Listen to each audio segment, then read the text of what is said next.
Alleged stats. What is up? What is up? What is up? Avery here in the host chair. And Arun. Omar's gonna join us very shortly. So I think off the top, we gotta start.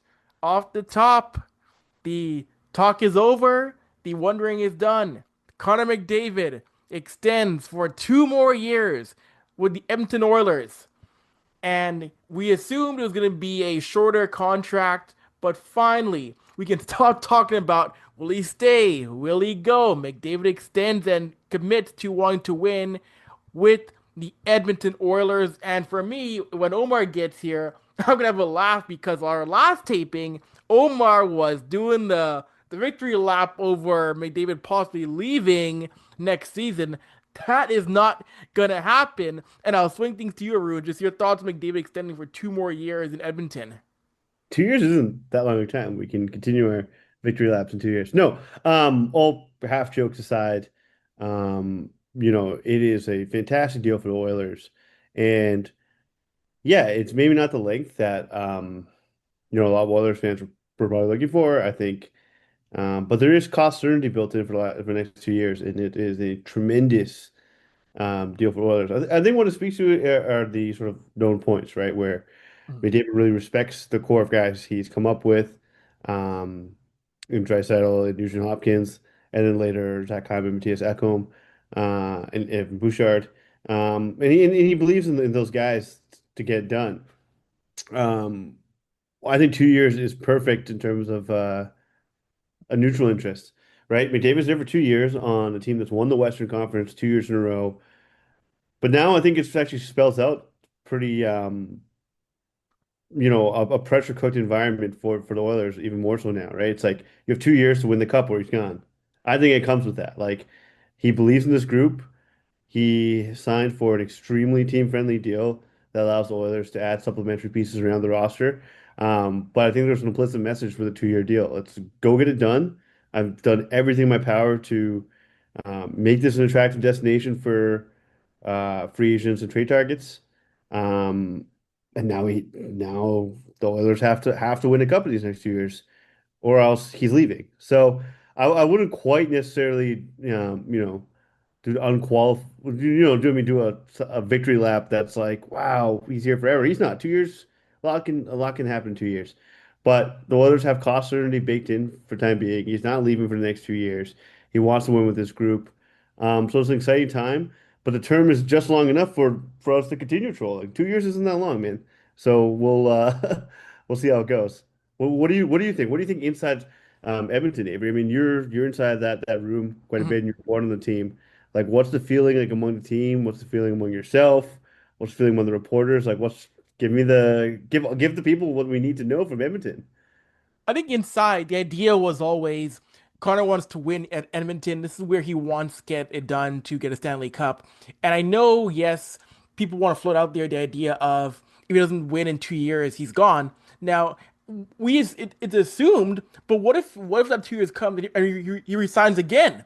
People are only assuming he'll leave. Like everything from what I've seen and heard from McDavid, friends, family, he wants to stay at Edmonton. I mean, could he leave and he don't win in 2 years? Of course he could, and test free agency market. But nothing I've seen from Connor indicates that he would even want to test the free agency market. Now, I mean, there have been rumors there have been rumblings where if he did, it would be a 2 to 3 team race if he did want to leave. And it would be between most likely teams like Toronto, the Rangers, Tampa. It wouldn't be a 31 team race. I saw people out there trying to float out there, oh, maybe San Jose, maybe Chicago. No, it's at best 3 to 4 teams that could actually interest him if he did decide to leave in 2 years or room. Yeah, for sure, man. Like I'm in agreement with you there. Like I think if even if McDavid were unsigned, right? Like I would think the race would be Edmonton, Toronto, New York Rangers, maybe Tampa Bay, depending on you know what he wants to do in Hollywood, maybe Los Angeles, but truly I would think it would be a three-team race between Edmonton, Toronto, New York Rangers. So, um, and then that could be the case in 2 years from now, but um, yeah, I mean he's demonstrated commitment to wanting to win in Edmonton. And to the point that you raised about, yeah, he could sign a 1 year deal after this. We'll see. I think that's maybe where we disagree, but it's also a conversation to be held much later down the line, right? For now, 2 years is baked in where it's like, great, he's given the team a term, and there shouldn't be any distractions entering training camp now, or sorry, entering the regular season now. Um, it should be full speed ahead towards winning. Like there are no excuses for the Oilers. For Stan Bowman to be like Connor Ingram is the best I can do in net. Like it's like nobody, you have to get a real goaltender. No offense to Connor Ingram. I don't like talking about players negatively like that. But like, yeah, it's like, I do think it's kind of like it's a stopgap measure surrounding the best player in the world. And again, because of the term he signed for, $12.5 million a year, the same term he had on his previously existing contract, like it just puts a lot of I wouldn't say pressure, but there's a directive on the Oilers management, like get me better ancillary pieces or else. I think there's an implicit threat attached to it. But yeah, I mean, I'm not particularly inclined to like troll Oilers fans either. Like, like your best player of the last 30 years re-signed with your team. Of course you guys should be happy. So um it does put a neat little bow to the preseason. I think we're all sort of sick of talking preseason and can't wait for the puck to drop. Yeah, when's the Weather's opener? On Wednesday, they are playing against Calgary There you go, right? You got Battle of Alberta baked in right there. Um, is it in Calgary or in Edmonton? in Edmonton. Oh man, so that's perfect. Like, so Yes. when they introduced the team, McDavid's going to get a full standing ovation. I imagine it's going to be loud. I imagine Draisaitl will get one too, but like. That they don't seem like perfect circumstances to start the year. Like he, maybe dragged out a little bit longer than everyone wanted it to, but he got the deal done before the regular season opener, which will be on home ice. Like that place is gonna be rocking on Wednesday night. Yeah, no, it totally will be. And you know what? And the big thing for his team, you're right, Arun. Now, the big thing for the front office is yes, get more pieces around these two to actually win because you've been to back-to-back cup finals. These guys have been near the mountaintop. It is tough. We all know it in the NHL. It's tough to make it to a cup final once in this era. It's Yeah. hard to make it back to a cup final twice. It's going to be even harder now to make it back for a third straight year. And for the organization, there can be no more, oh, we were close. Oh, we were close. To this organization right now, Ruin, they know you cannot get back there 3 years in a row and be runner up again. You have to win this cup. You get there this time. There's no excuse to get back there 3 years in a row and lose all 3 years, Ruin. Yeah, there isn't. I mean, that's what it is. It's like they have to win. It's just like there's no other ifs, buts, ands. They have to win or else McDavid's gone, and the totality of a decade plus era. Um, you're going to see the back end of that, right? Like, what's fascinating about McDavid, and I think it's true of like other phenoms. We talk about LeBron, we talk about like Bryce Harper in baseball. Like, it is weird of talking about him like entering the back end of his career when he's he's gonna be 29 in January. Mm-hmm. He's Yep. just in the public eye for so long that you know you have to put that in perspective. But it is true, like from like a team building perspective, right? It's like this has been the second golden age of Oilers hockey, and they've yet to win a championship. In a market that, let's call what it is probably not that appealing to um, your average NHLer if they're not from Western Canada. So yeah, I mean the pressure's on, and like it's so hard to get there. So it's going to be a fascinating 2 year run where it's like the Oilers are clearly one of the three favorites to win the cup. But Vegas stands in their way. Dallas stands in their way again. I was talking to my cousin who's a Los Angeles Kings fan, and he's like, I'm sick of the Oilers beating the Kings every first round. And it's true. It's like there's been 4 years in a row, but I feel like the Kings on their best day could be close. And I feel the Kings are going to be aggressive to send Anze Kopitar off in the right way. I don't know if you guys touched on Anze's retirement in the previous show, but the fact that he's like in his final year of his career and is still like a Selke caliber player is amazing.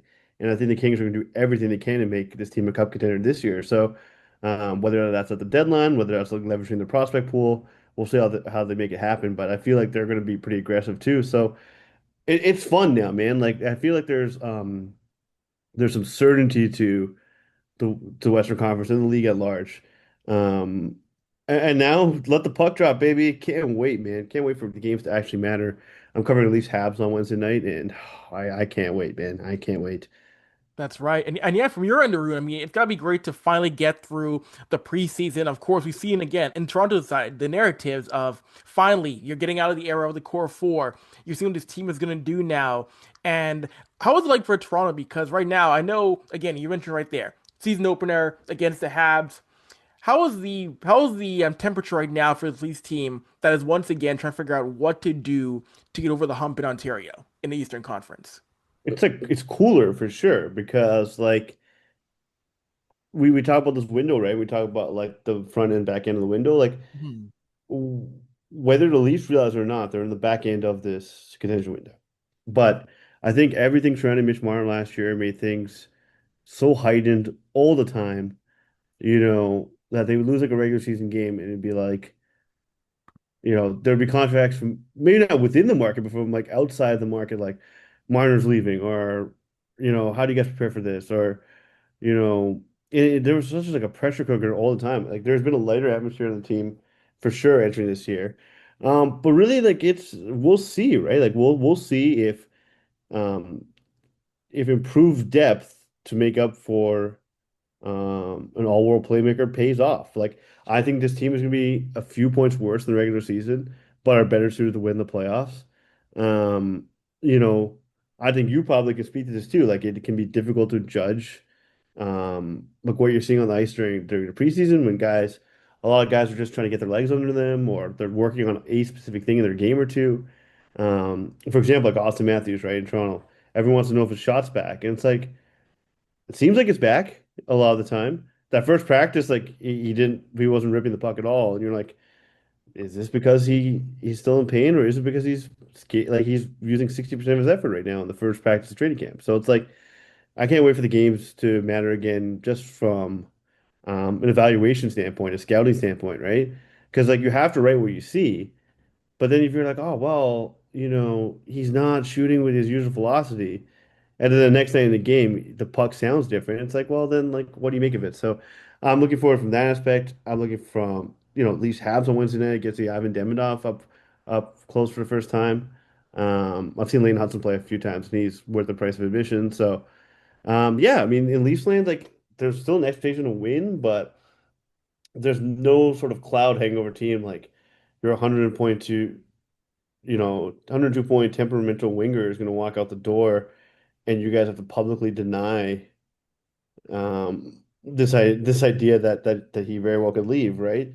I think players speaking more honesty, and the players want to move on too. Like they have great personal relationships with Mitch Marner, but like they can't wait for that chapter to turn. Like Craig Berube said on the opening day of training camp, it's like I don't want to hear core four from you guys ever again. So it's a more balanced team, but again, like four depth players cannot replace star power. So it's going to be an interesting philosophical year.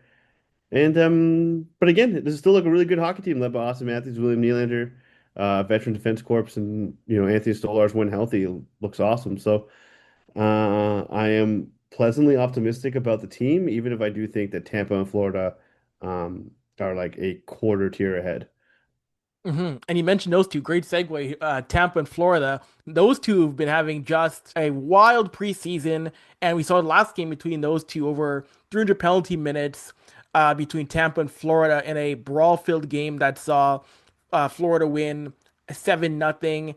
And this is a game in which I talked about this before. We discussed this on third intermission. It was a game in which it didn't do NHL officiating or the league front office much favors, in which we saw dangerous hits from the Florida side not get fined or penalized. We saw Miko Mikola get back onto the ice, contribute to a goal. That goal was wiped off after he'd already been given a game misconduct.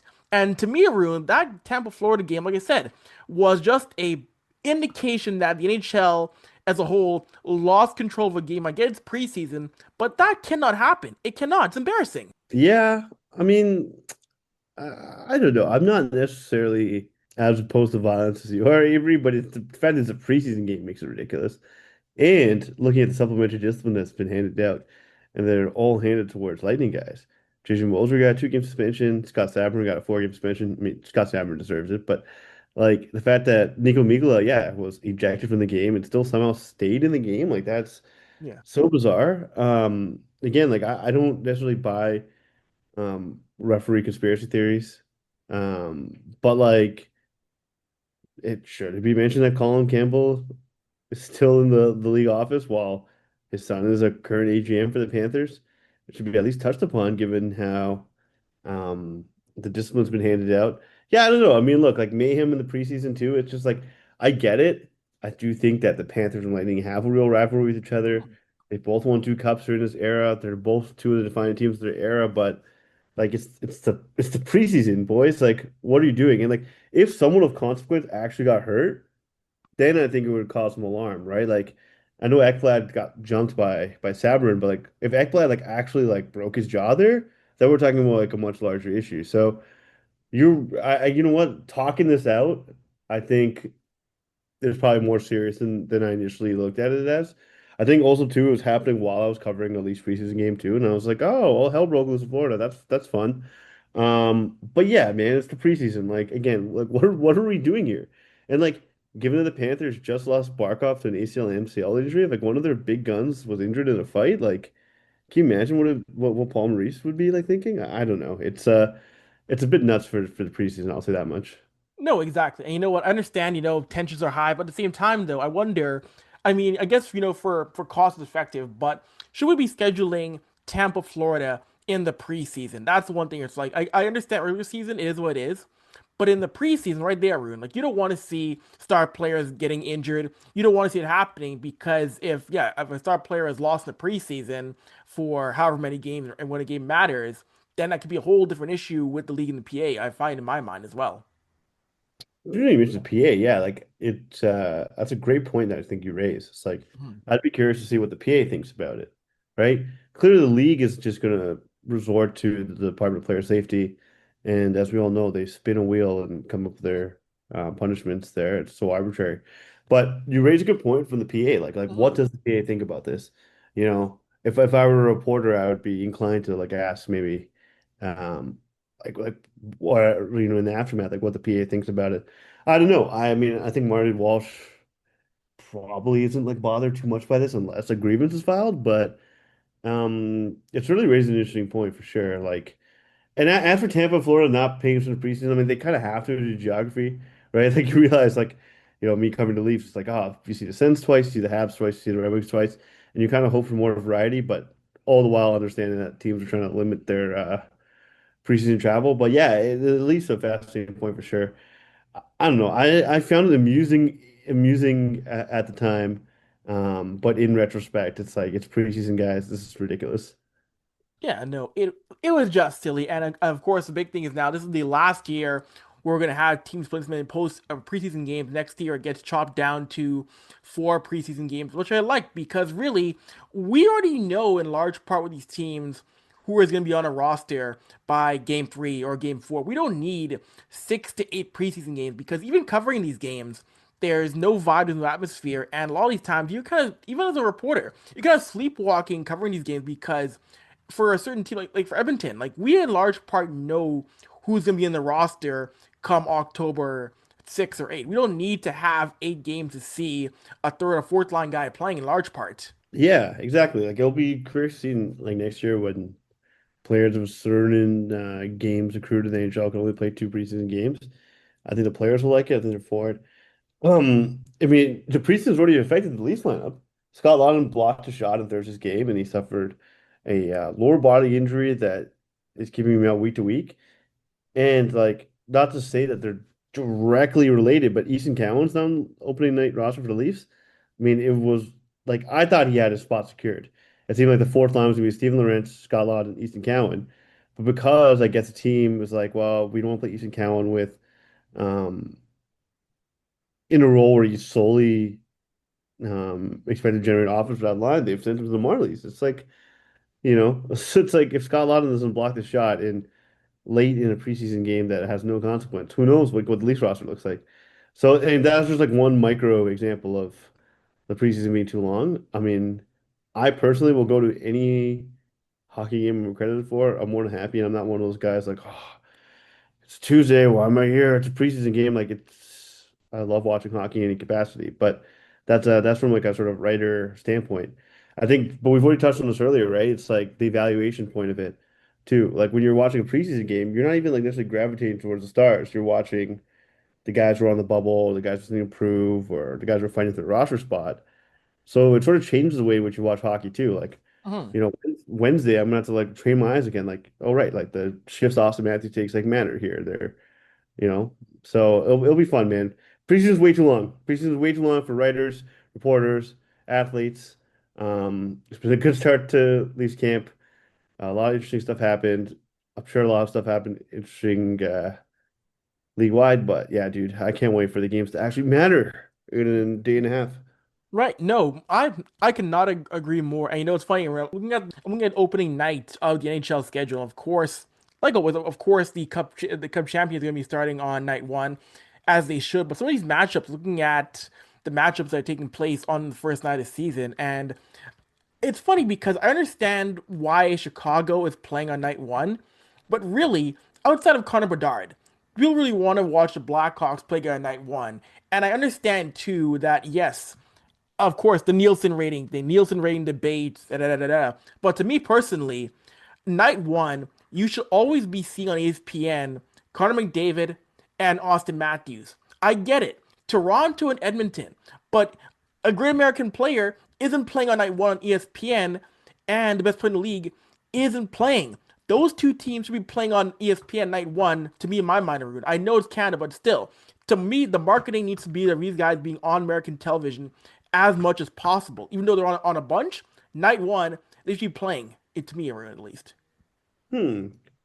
Interesting. I don't know if I feel as strongly. Like, here's why. It's like Hmm. one, you start the opening game where it's like you're basically feeding Connor Bedard to the Wolves. Like it's Connor Bedard against the best defensive team of the past 10 years.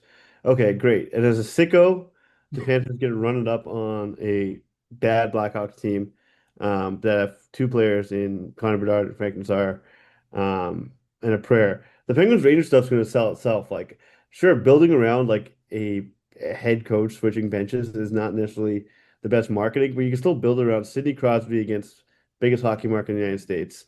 And then Avs Kings, that's like a good late night game. I mean, It I would is.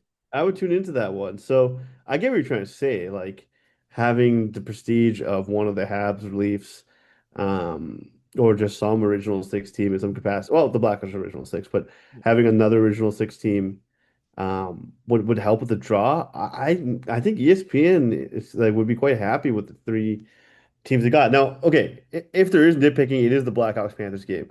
Like I do think like Panthers Lightning should have been opening night, and then we would have got sort of the fights and the Festivus that all took part in the preseason. Mhm. So maybe that would be my point of contention, but I'm actually quite okay with that. What's the I'm taking a look at the Saturday slate. The Saturday slate is more objectionable. Oh, maybe not actually. So the Saturday afternoon slate, yeah, Kings Jets at 1:30 Eastern, Blues Flames at 4 before getting into the night slate. And it's like Habs Blackhawks, Leafs Red Wings, the Oilers and Canucks play at 10, the Golden Knights and Kraken play at 10, Stars Avs at 9. Like this is not then the Chuck brothers play against each other at 7. I guess. I don't know. I would take more issue with the fact that the first Saturday slate doesn't seem that attractive, but maybe that is just a preference thing. I don't know. No, fair enough. And I do gotta say, before we start logging off here, one thing the NHL still just irks me on Saturday night games, Arun, is look at how many games on Saturday night are all starting at 7 p.m. Eastern time. Mhm. How are we not staggering more of these start times? Because that's been the big thing for so long and we see on Twitter, people making the jokes, how all these games are going to commercial at the exact same time. How are we not staggering more start times by even 5, 10 minutes? We shouldn't have 6 or 7 games or more all starting at the exact same time. How have we not learned from this already? Yeah, it's tough, man. It's tough product. I'm looking just I'm doing a casual scan of the schedule. It seems to me that the NHL is really just trying to stay out of the NFL's way. Like this might be my observation as someone who loves the NFL as well, but like it really does seem like the NHL is like trying to like get around the NFL. At least it was opening week because they have one game on Sunday, and then they have a bunch of like staggered starts on the 13th, including the Leafs Red Wings games at 4 p.m. Eastern, and a bunch of 1 p.m. 12:30 games. Like I think they're trying a little bit, but you're right, it still hasn't been perfected. And I again, my thing, and I could be proven wrong, and I'm open to hearing what our audience thinks, is that the NHL is so scared of like competing with the NFL that they've just sort of designed this bizarre schedule that's not necessarily consumer friendly. Yeah, I mean, don't get me wrong. I mean, yes, leagues do it all the time. The only league that has tried to go head to head with them is the NBA, and we've seen how the NFL is its own massive entity. I mean, they said themselves, we're not competing with other pro leagues. We're competing with Apple and Pepsi. Like they said, they're competing with brands in general, not sports leagues. So look at Christmas Day NBA games. They used to be the marquee thing to gather around and watch. And NFL just took that day from basketball and said, nope, that's our day now. So I do understand the NHL doesn't want to get just demolished by football, but like you got to make your schedule make some more sense instead of just trying to avoid football in that sense, I feel. Maybe. Avery, we got some breaking news. The Angels fined the Tampa Bay Lightning $100,000 and Coach John Cooper $25,000 for their actions culminating in the events of their preseason game Saturday night against Florida. The fine levied by Angel Hockey Ops Department goes to charitable causes. So even more supplementary discipline against the Lightning and none against the Panthers. I again, I don't want to put my tinfoil hat on, Arun. I do not want to be This is a show tinfoil for it. hat man. But come on, No, let's get that hat really? out. Let's get the hat out. Really? Come on. Did the Lightning fight themselves? Did the Lightning was there not two teams on that ice surface, Arun? Yo, but going into the Angel Department of Player Safety, there was one team was the clear aggressor, and there is one team that did not contribute to the brouhaha. Yeah, Oh, man. Hey, man. I'm just reading him as reports come in. Yeah, yep. It's 100,000. So the total listen discipline, they're giving Gonzalez got a $3,000 fine. Schmidt got a $2,000 fine. Scott Sabrin got a 4 game suspension, and JJ Moser got a 2 game suspension. And now the team's been fined 100,000, and John Cooper's been fined 25,000. That is on the Lightning side, and there have been no discipline issues to the Panthers whatsoever. I I don't understand. Miko Mikala played a shift after being ejected. How is that not any level of punishment? Yo, this is crazy, man. You know we need to get we need to get someone from DPOS on the show this year. I That should be our big get. We should just reach out to the league office and can you get them to explain what happened here to us? like I the league they have to, if not to us, to somebody else, because you have to fully explain how the Panthers get nothing. I'm blown away, Rune. I wish I shared your capacity to be surprised, Avery. Like, I'm just like oh, I don't. I I'm just rolling with it. Like, yeah, this is bizarre, but um I don't this know. is I wish I could register more outrage. It's just like I can't believe it happened, and yet it's like they got away with it again. I mean, it doesn't look great, so we'll see. But it's all gonna get swept under the rug because the puck's gonna drop tomorrow as Panthers play the Blackhawks. We're all gonna be itching to watch some real life hockey, and away we go. And then we're just back into it again. But yeah, the punch up in Florida is it's been a one-sided affair according to league office. that that is wild to me. So before we go, I'll ask you, Rune. When things get going here on Tuesday and Wednesday, is there one storyline in your mind that takes over all that you're watching for in the opening week, in the opening 2 days here in your mind? Like, what's the one storyline among these teams you're like, this is gonna be a thing I'm watching for more than et cetera, et cetera. Yeah, I mean that's a great question actually, man. Generally I want to get like a good feel for the league like overall. Like I know that's not one storyline. I think for me, like everything surrounding Toronto Maple Leafs is like my job. So putting that aside, I do want to get a look at Ivan Demidov and the Habs like quite a bit, and I'm really excited to see them opening night. I'm begrudgingly want to see how Mitch Marner looks for the Golden Knights a little bit. And Knights Golden the Kings Golden Knights game, like after I'm done writing, I might catch the third period of it somewhere. Maybe with some colleagues, maybe not. Um, that's oh man, all these kids making the team Mm, out of camp. Like it's gonna be Schaefer, Misa, Braden Coots made the Canucks roster. that's Um, right. so my colleagues at Canucks Army have been really excited about him. I don't know a thing about Braden Coots, so I want to get a look at him. There's five first round picks at least, right? That are gonna be from the 2025 class. They're on their opening night roster, so I'm really excited to see what the kids look like. I'm really high on Michael Misa. Like I think in any other draft where he would have gone first. Like that kid can shoot the lights out. He's such a good player. So I'm really looking forward to seeing like what Marner does with the Golden Knights and what Schaefer and Misa do and Braden Coots does with the Canucks. And then of course everything Leafs I'll be covering. So Mhm. what about you? I think for me, it's interesting. I think for me, it's watching the Pittsburgh Penguins because I don't know what this team wants to do.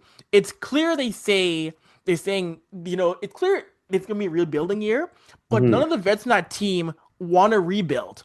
So I want to see what the real plan is because you got a bunch of guys on that roster who want to win a Stanley Cup again, but they're not built to win. Like all those guys, Malkin, Letang, Crosby. They don't want to be a part of another non-playoff year. So I want to see what they're gonna do in this year here because it's clearly all want to remain Penguins. They want to retire as Penguins, but that organization isn't right now meant to win, Maroon. Yeah, no, that's a great point, Avery. Like, with the Penguins.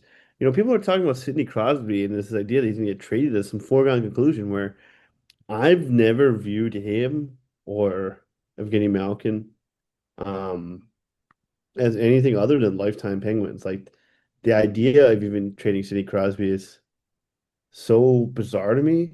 Like putting aside the fact that like putting Sidney Crosby in like one of those trade machine simulations, the compensation never looks right. Mm-hmm. But like, I don't think he wants to leave either. Like I know he wants to win a cup really badly.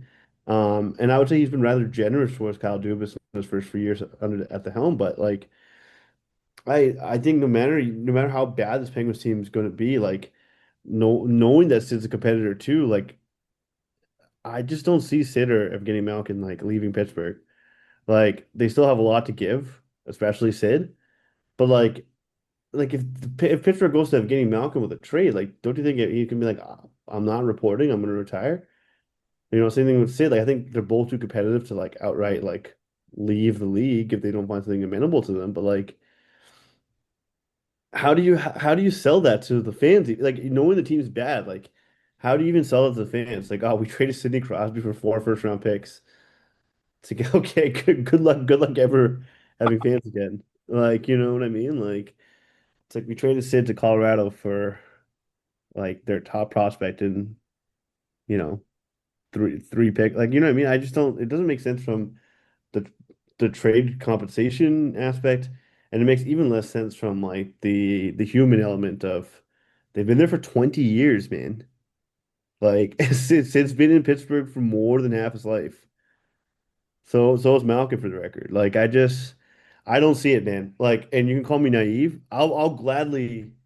Um I'll gladly own up to being naive or like willfully obtuse if either Sid or Malkin gets traded this year.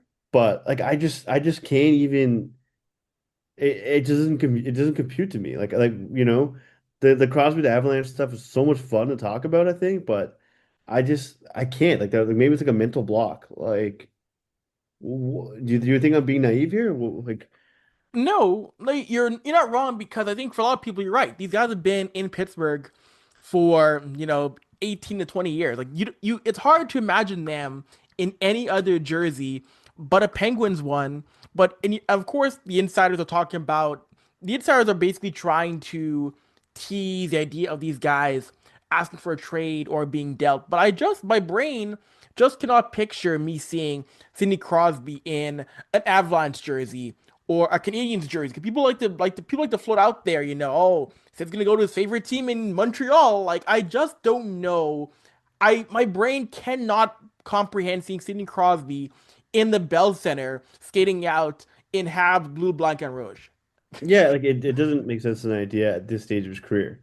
Like, you know, sure, I imagine that like a youth or teenage Sidney Crosby like was a Montreal Canadiens fan, and I'm sure that the iconography of the Habs means more to Sid than the average player because Sid's such a student of hockey history. Mhm.